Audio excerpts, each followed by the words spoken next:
That is a lesson we can be gripped by right now. ये एक ऐसा पाठ है जिससे हम जकड़े जा सकते हैं अभी And forget tomorrow. और कल इसे भूल भी सकते हैं। Very easy. बहुत आसान है ये। It's a wonderful thing if we could listen to it every day. ये अद्भुत चीज़ है अगर हम प्रतिदिन इसे सुन पाते तो। It's only 7 minutes. ये केवल 7 मिनट का एक वीडियो था, Just the last part of it especially. पर उसका अंतिम भाग विशेषकर। Or if husband and wife could remind each other.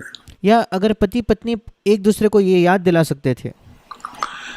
We have so many clever things that we can share with each other. We know the Bible.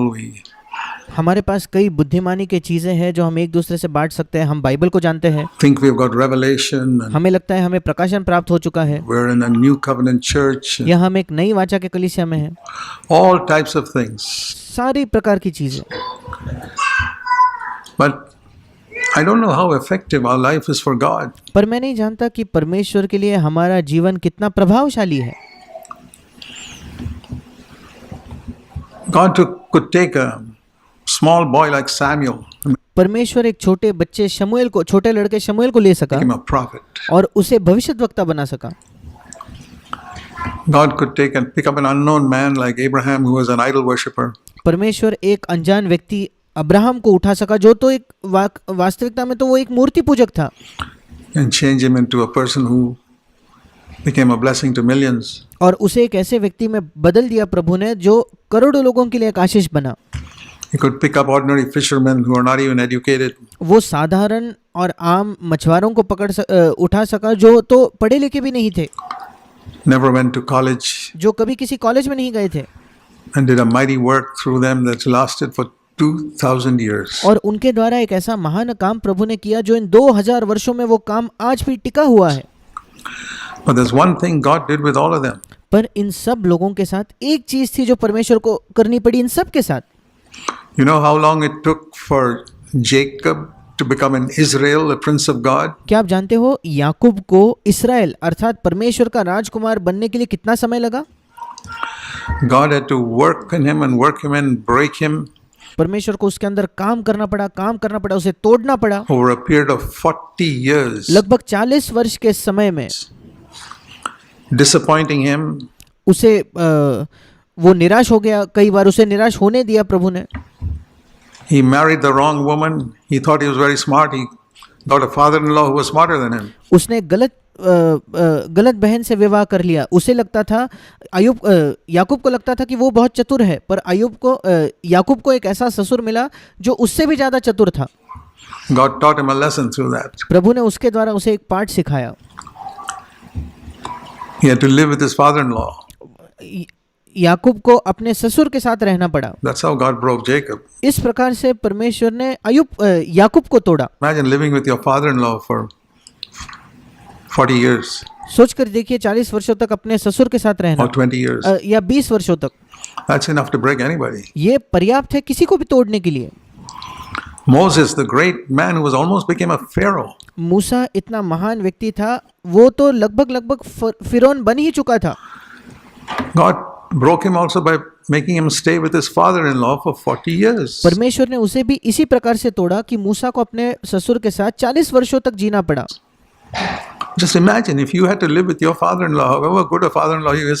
कल्पना करके देखिए अगर आपको अपने ससुर के साथ रहना पड़ता है, चाहे वो कितना भी भला ससुर क्यों ना If you हो, had to live with him, the humiliation of a man having to live with his father-in-law. और उस अपने ससुर के साथ रहना, विशेषकर एक पुरुष के लिए अपने ससुर के साथ रहना, उसमें जो उसे अपमान महसूस होता है, Dependent on his father-in-law supporting him. और वो निर्भर भी था अपने ससुर पर कि उसका ससुर उसे तनख्वाह दे या उसे संभाले। Financially for 40 years. आर्थिक तौर पर वो उस पर निर्भर था 40 वर्षों तक। That's enough to break anybody. The proud ये पर्याप्त है किसी को भी तोड़ने के लिए। next Pharaoh of Egypt was broken. जो घमंडी पुरुष अगला फिरौन बनने वाला था मिस्र देश का, वो टूट चुका था। I'll tell you, my brothers and sisters, मैं आपको बताना चाहता हूँ मेरे भाई और मेरे बहनों, we have so many good qualities, हमारे पास कई अच्छे गुण हैं, but brokenness can be sadly lacking. पर बहुत दुख की बात है कि कभी-कभी टूटापन हमारे पास नहीं होता, उसका अभाव है हमारे पास। Like Job said, put my hand on my mouth, I will not say anymore. जैसे अय्यूब ने कहा, मैं अपने हाथ को अपने मुंह पर रखता हूँ और मैं आगे कुछ नहीं कहूँगा। I'm nobody, I'm not. मैं कोई नहीं हूँ, मैं कुछ नहीं हूँ।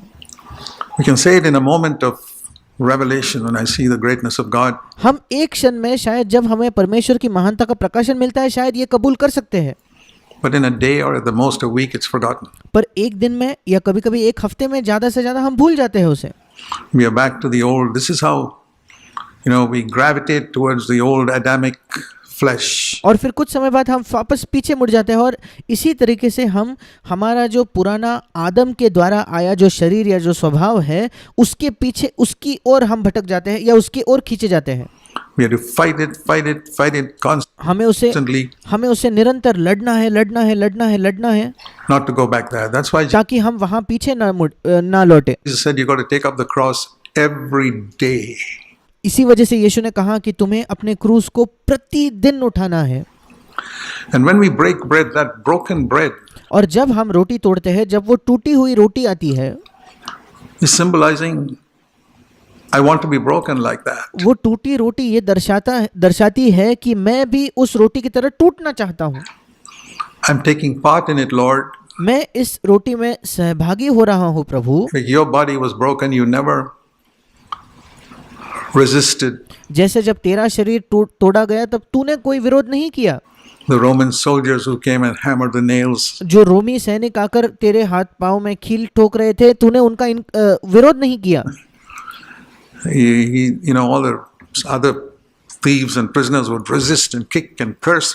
और जो बाकी के चोर होते थे, अपराधी होते थे, जो बंदी गृह में होने वाले लोग सब विरोध करते होंगे, सब धक्का मारते होंगे, अपने हाथ को छुड़ाने की कोशिश कर रहे होंगे, उन्हें गालियां देते होंगे। Jesus would stretch out his hand, go, put your nail, put the nail. It was painful, but he'd stretch it out. और फिर यीशु मसीह खुद से अपने हाथों को ऐसे बढ़ाता होगा, हाँ तुम यहाँ कील ठोक सकते हो, और उसमें दर्द है पर फिर भी यीशु मसीह ने ये किया। And he put his legs one on top of the other and said, और फिर यीशु मसीह ने अपने एक पाँव को दूसरे पाँव पर रखा। Those soldiers must have been surprised. What a submissive prisoner this one is. और वो सैनिकों ने सोचा होगा कितना ही अधीनता में रहने वाला ये बंदी है।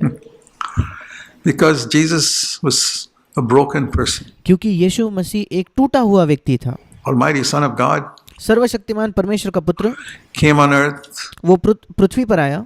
When people insulted him and called him the devil. जब लोगों ने उसको अपमानित किया और उसे शैतान बुलाया। You know what he said? क्या आप जानते हैं उसने क्या कहा?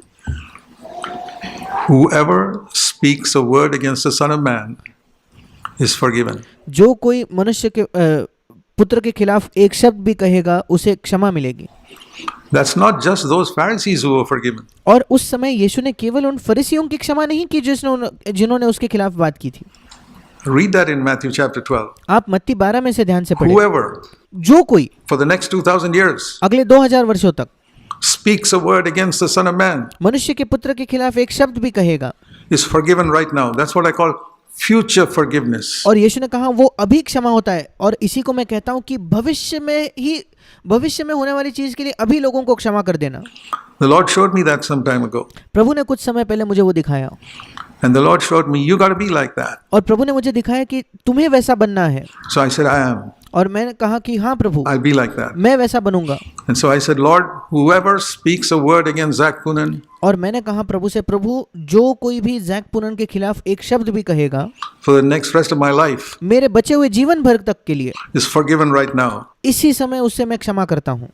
So that when someone comes to me later and says, Brother Zach, do you know somebody said this against you or wrote this against you? I say, yeah. और फिर जब कोई आकर मुझसे कहता है, भाई जैक क्या आप जानते हो एक ऐसे व्यक्ति ने आपके खिलाफ ये कह दिया या किसी और व्यक्ति ने आपके खिलाफ ये लिख दिया है। Forgave him last year. और मैं कहता हूँ हाँ मैंने तो पिछले वर्ष ही उसे क्षमा कर दिया था। And they wonder how. और वे सोचते कि ऐसे कैसे संभव है। I said, because I learned future forgiveness from Jesus. क्योंकि मैं कहता हूँ मैंने यीशु मसीह से भविष्य में भी लोगों को आज ही क्षमा करना सीखा है। Whoever speaks a word is forgiven. जैसे यीशु ने कहा जो कोई मनुष्य के पुत्र के खिलाफ एक शब्द भी कहेगा उसे क्षमा मिलेगी। Imagine if a husband and wife could live like that. सोच कर देखिए एक पति पत्नी अगर इस प्रकार से जीते तो।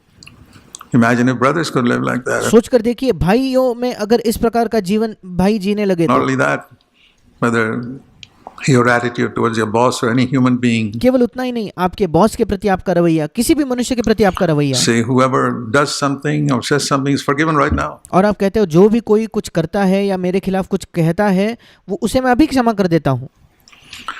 And not just with words, it's easy to say with words, और केवल शब्दों से नहीं, हमारे शब्दों से ये कहना आसान है I'm forgiven. और मैं ये कहना कि हाँ मैंने किसी को क्षमा किया है, But the words must be backed up by actions. पर हमारे शब्द जो है उसके पीछे हमारे काम भी होने चाहिए।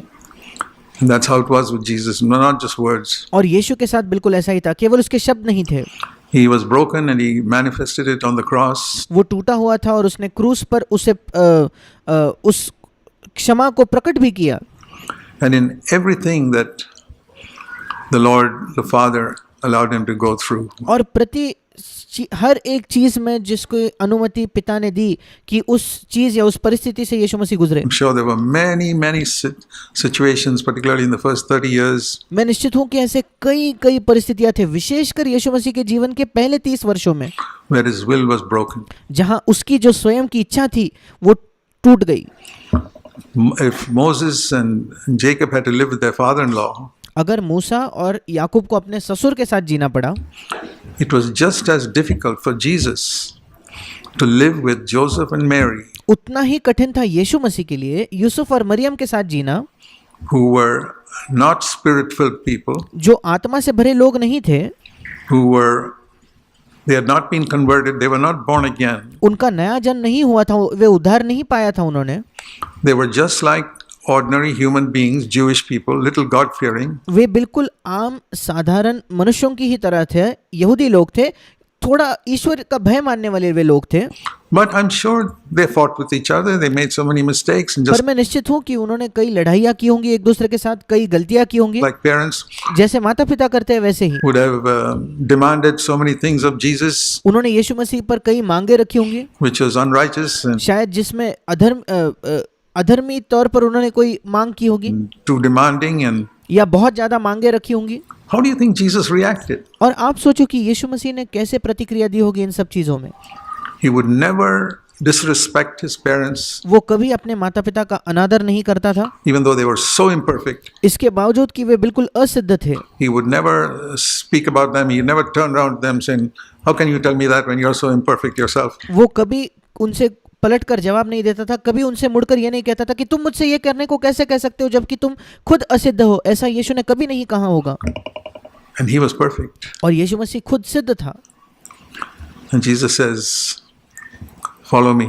और यीशु अब हमसे कहता है मेरे पीछे हो लो या मेरा अनुसरण करो, And I will make you also a fisher of men, और मैं तुम्हें भी मनुष्यों का पकड़ने वाला बनाऊंगा to make other people like me. ताकि तुम दूसरों को मेरी तरह बना सको। That's what we are testifying to, इसी बात की हम गवाही देते हैं the breaking of bread. जब हम रोटी तोड़ते हैं।